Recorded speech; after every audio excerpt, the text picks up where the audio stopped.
Good morning, everyone. On behalf of the Veterans Council of Southbridge, I'd like to welcome you to our annual Veterans Day ceremony. I want to thank all of you who have joined us here in person and those watching on cable access. Today, we come together at the historic World War Memorial Park, a place dedicated in 1938 to honor the brave men and women of Southbridge who served our nation in times of war and peace. This park stands as a living tribute to their service and sacrifice. Recently, the Veterans Council of Southbridge mounted a new thank you plaque on the back of the World War Memorial Park. It's right over there at the sign itself. This plaque recognizes all the generous donors who have supported the continued preservation of this park.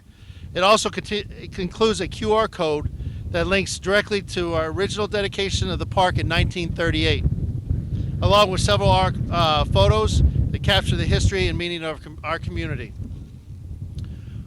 Today, as we gather here, we not only remember our veterans, we reaffirm our commitment to preserving their legacy and future generations. We're also honored to welcome several distinguished guests joining us today. Senator Ryan Fatman, Southbridge Town Council, Town Manager Jack Jovan, Acting Town Manager Noor El-Gadari, the residents of Southbridge, and most importantly, all of our veterans, their family, members, and friends. Thank you for being here and for your continued support for our veterans community. In honor of our country and all those who have served, please face the American flag, our flagpole right here, for the playing of our national anthem. Veterans and service members are asked to render a proper salute, and all others are asked to remove their hats and place their right hand over their heart in a sign of respect. Singing today's national anthem is Madison Schrader. And I will note for everybody out here, this is, I believe, the last year we're going to have her as she's moving off to college.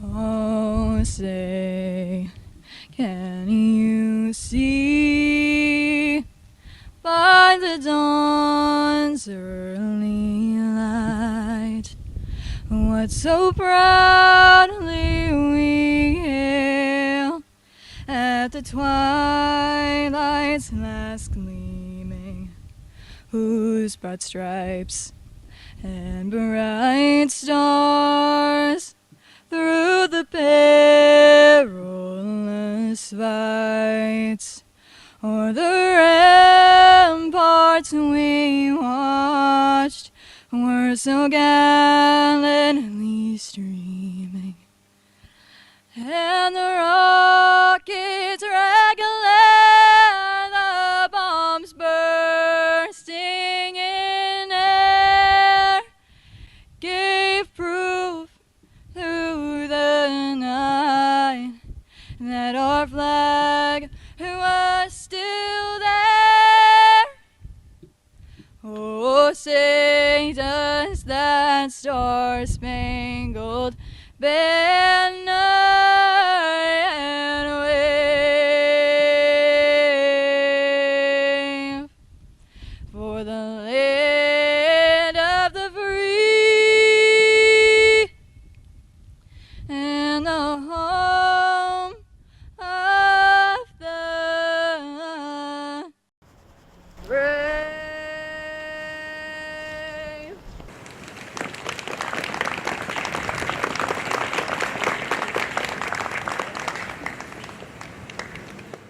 At this time, I'd like to invite Kurt Litchfield, the Veterans Council chaplain, to provide today's invocation. Thank you, Dave. A prayer for our veterans. O God, our Heavenly Father, you have blessed us with brave men and women who are willing to defend our freedom. May your protection and grace surround them each day. Let your healing hand be upon those who suffer wounds and injuries. May those who have made the ultimate and sacrifice rest forever in your holy presence. Comfort the families who mourn and are left to remember the precious lives of their loved ones. Help us to honor and support them. Let us be ever mindful of each sacrifice made on behalf of the American people by our sons, daughters, husbands, wives, mothers, fathers, and friends. Amen. World War I, known at the time as the Great War officially ended when the Treaty of Versailles was signed on June 28, 1919, at the Palace of Versailles in France. However, the fighting actually ceased 7 months earlier when an armistice or temporary ceasefire between the Allied nations and Germany took effect on the 11th hour of the 11th day of the 11th month. For that reason, November 11th, 1918 is remembered as the end of the war to end all wars. In November 1919, President Woodrow Wilson proclaimed November 11th as the first commemoration of Armistice Day, saying to us in America, the reflection of Armistice Day will be filled with solemn pride in the heroism of those who died in the country's service and with gratitude for the victory, both because of the thing from which it has freed us and because of the opportunity it has given America to show her sympathy with peace and justice in the Council of Nations. Today, 107 years later, we honor this day as Veterans Day. At this time, we're honored to welcome State Senator Ryan Fatman, a longtime supporter of our veterans and community, to say a few words in recognitions of Veterans Day. Thank you, Dave, and good morning, everyone. On Thursday this past week, the Massachusetts Senate took up a bill to try to make the lives of veterans and their families just a little bit better. And one of the things that was revealed over the course of the time we were discussing this was that the Massachusetts National Guard does not track suicides of our men and women who serve. Something that we worked to correct in order to provide some help for those who, when they come home after serving us valiantly, get the services and support that they need. Last night I received a text message that I want to read to you all. A veteran, a Marine, and a very good friend of my family whose son plays with my boys on the soccer field. And there's not a day that goes by where he doesn't give thanks to the Commonwealth of Massachusetts for supporting him in his service and for the freedoms that we celebrate here today because of the brave men and women who served us. He talked a little bit about his own experience coming home from war. He said, "I'm in a great place today for many reasons, but there was a time that things were very dark for me. Even when I told myself that I would never do anything to hurt myself, I wasn't afraid if something did happen. It took a lot to get out of the dark and into the light again. I'm lucky to have been strong enough to accept help and lucky enough to have found my wife, Rachel, at the time. A lot of men and women in my shoes who serve don't have the privileges of what I had: love, support. Hopefully, you and your colleagues from both sides of the aisle can use this tool last Thursday as a stepping stone in the right direction, and that it can save a few of these valiant warriors that feel like there's no hope. It's a terrible feeling, but the light can feel brighter than they've ever imagined. Thank you to all of those who serve our nation and make that light in this country the brightest in the world. God bless you." Senator, at this time, we're going to lay the wreaths today with our Veteran Service Officer, Keith Roberts. Tradition of laying wreaths to honor the fallen dates back to ancient Rome, when wreaths were placed throughout the city to recognize the courage and sacrifice of those who served their nation. Today, we recognize that tradition here in Southbridge to honor the brave men and women who have served our country and those who made the ultimate sacrifice. We are honored to have Senator Ryan Fatman perform laying of the wreath, along with our Veteran Service Officer, who will be laying the Gold Star wreath by the monument. Thank you.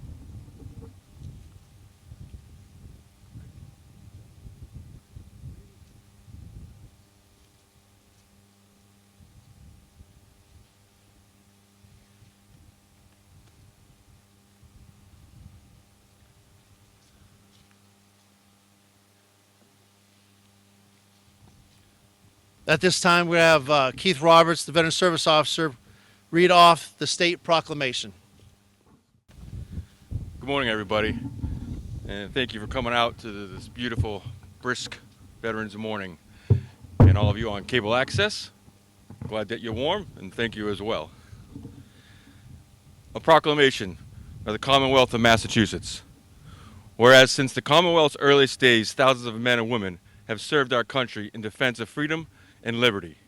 And whereas on November 11th, 1918, after 4 years of conflict, the armistice was signed in the Forest of Campaign by the Allied nations and Germany, ending the war, World War I, the war to end all wars. And whereas since that day, every November, people from around the nation have gathered to honor our veterans. And whereas in November 2025, the world will commemorate the 107th anniversary of the armistice that ended the fighting in World War I at 11 a.m., November 11th, 1918, the 11th hour of the 11th day of the 11th month. And whereas there are approximately 300,000 veterans living in Massachusetts, and whereas in recognition of the sacrifices made by those who have served our great nation, Massachusetts remains committed to supporting its veterans, community through the HERO Act, in honoring, empowering, and recognizing our service members and veterans.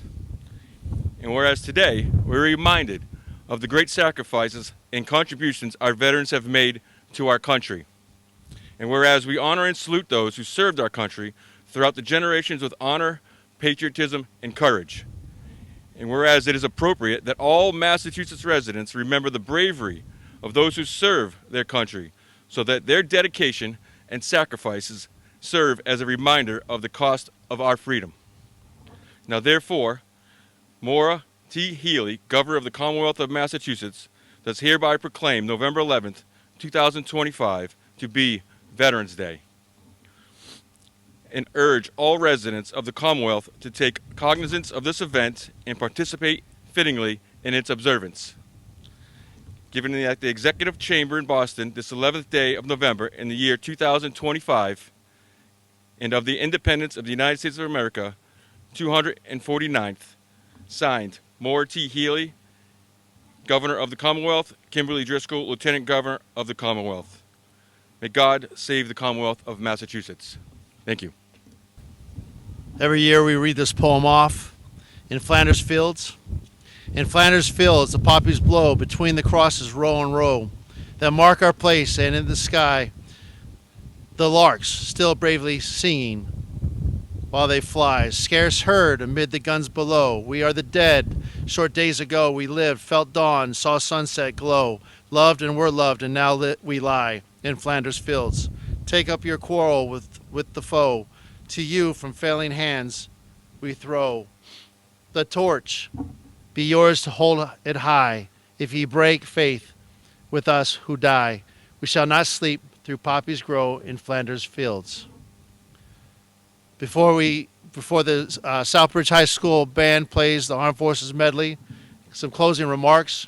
Before we close, I'd like to take a moment to thank all the volunteers who helped make today possible, especially Madison, who again will be heading off to college this year. And we wish her nothing but the best. She's been doing, I believe, for 4 or 5 years now, singing our national anthem. Our DPW staff are preparing the beautiful park. I got to give a shout out to Keith Roberts and Sarah Mahoney for the wonderful landscaping job that they did on a whim. We appreciate it. Thank you. We want to thank the Cable Access Department for recording and sharing this ceremony with the community, and Southbridge Police Department for their support and presence.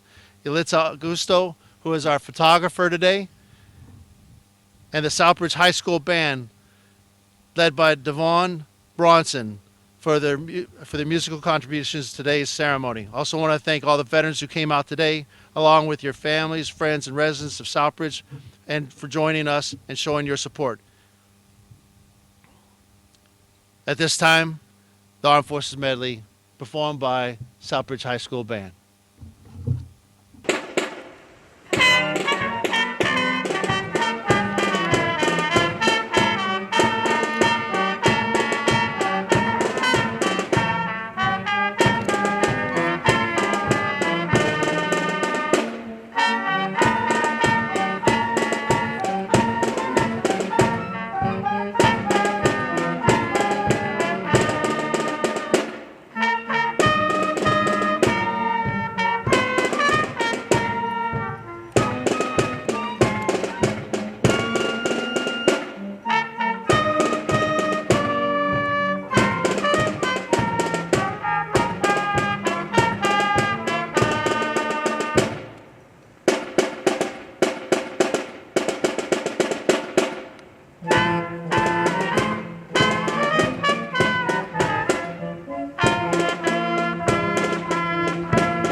Thank you all for attending and have a safe Veterans Day. Thank you for coming today. Thank you.